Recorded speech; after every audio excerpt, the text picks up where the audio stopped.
Welcome to the Movie Throne. I'm your host, the one and only King Kansas, here to bring you another movie recommendation video. Guys, I'm going to make this short and sweet.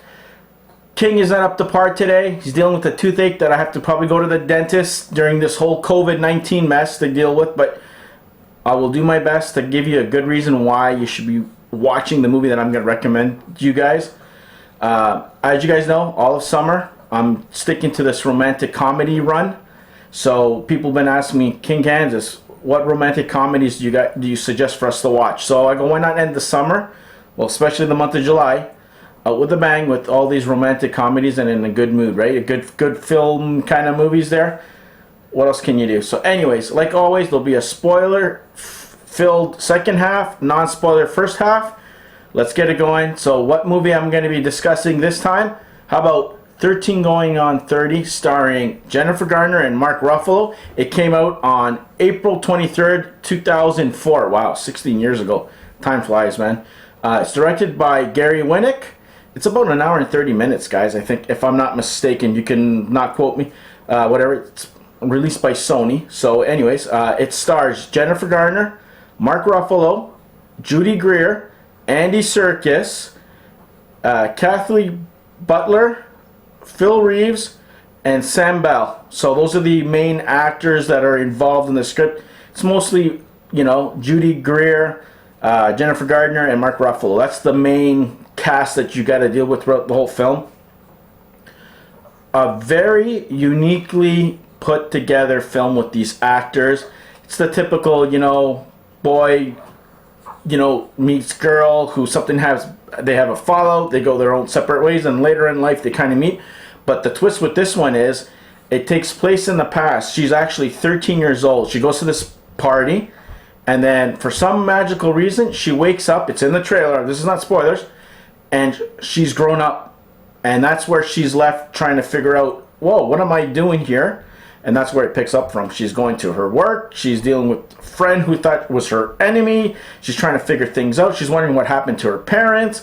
She's just basically trying to get a grasp of the life that she has. She doesn't know if she's dreaming, whatever. She figures it out later on, which is unique. So it progresses storyline, and Mark Ruffalo's character comes into the picture, deals with that situation, and she basically deals with the fact that she doesn't like the person she's become.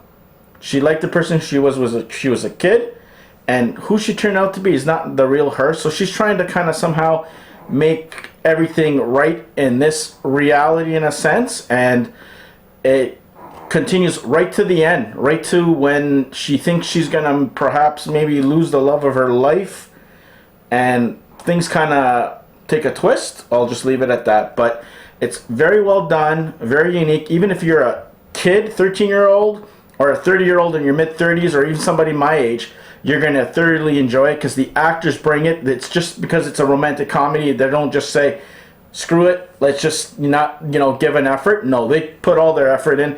It's believable, it's enjoyable, it's for everybody. Let's just say that. So I highly recommend the movie. Go check it out for yourself. Now, spoilers. This is going to be a little bit spoilery. So the beginning of the film, two best friends, Mark Ruffalo's character and Jennifer Garner's character, Matt and I think Jenna, that's the character's names. They go to this party. He's kind of like a geek into photography and all this crap, and he makes her a dollhouse, decks it all up and stuff. So he decides to bring it over in front of her cool friends, which make fun of her, and for some reason they had a falling out. Everybody leaves. She goes in her closet, has a little fit, and then sprinkles come down, and then next thing you know, she wishes that she was 30 years old or something. So she wakes up, and that's where it starts to take place. She's wondering, who's this guy in my apartment?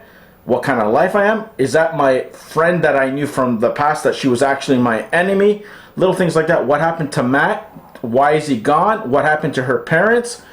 She's working at a dream job of her magazine company. That's where she meets her, that Judy Greer's character. She's the bitch of the film that had it in for her, but then, you know, now is a good friends. But there's always a twist to everything. She's scheming and stuff, and I don't know. Jennifer Garner's character is not really a good person. She kind of like slowly wonders, why am I doing this? Why am I doing that?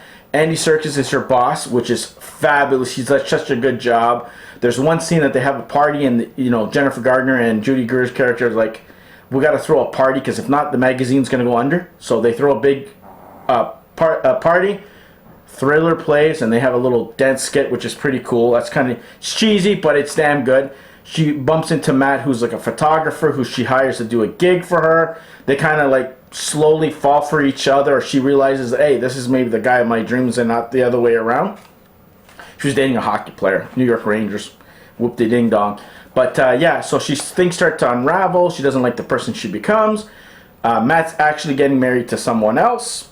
There's a wedding that goes on, and then of course she ends up going there, and nope, he's gonna go through with what he said he was gonna do. And it's kind of cool how they kind of like fall in love with each other a little bit, not knowing. And it's kind of like, is this right? Is this what we're really supposed to be meant to do? And then anyways, he ends up keeping the dollhouse.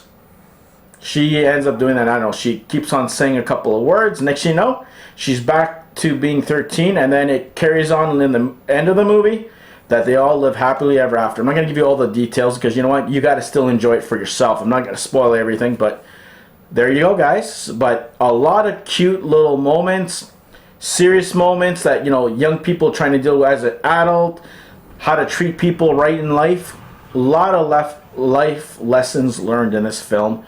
And it's enjoyable. Like, all the actors brought it. Like, every single actor brought it. Nobody mailed it in and go, oh, it's just a romantic comedy. Who cares? Let's just collect the paycheck and leave. No.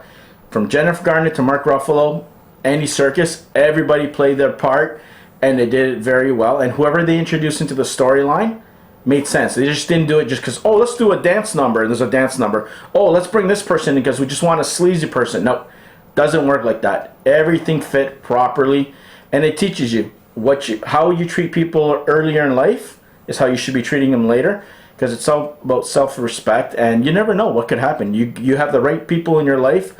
You know, you try and keep positive people in your life. It's not the negative, and let other negative people influence the way you treat others and stuff. It's not the way to go. But it's overall, it's a highly enjoyable film. I watch this damn thing when I'm feeling down, you know.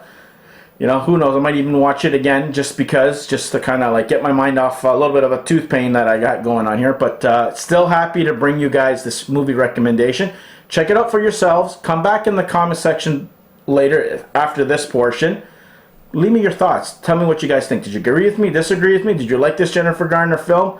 Did you like it at all? It's, you know, 16 years ago, so does it still live up? I think it does. I think it's enjoyable. So there you go. That's my movie recommendation for this week. Hope you guys like it. Like always, like, share, and subscribe to the Movie Throne. Check out my other content, my other YouTube channels, and of course, be the hell good.